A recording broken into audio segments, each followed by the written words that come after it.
Hello everyone, welcome back to our YouTube channel Appify. So today in this video I'm going to show you how to change password online.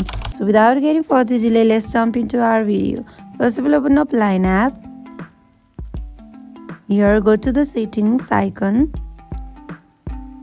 and now tap on account.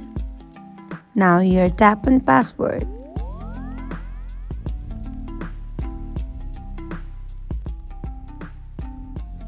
Now in order to change your password, you need to enter your password.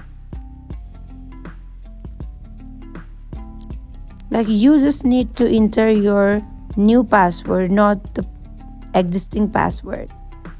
Once you're done, tap on change password. So your password has been changed.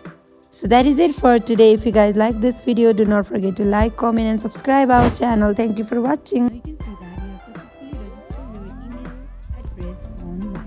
So that is it for today. If you guys like this video, do not forget to like, comment and subscribe our channel. Thank you for watching.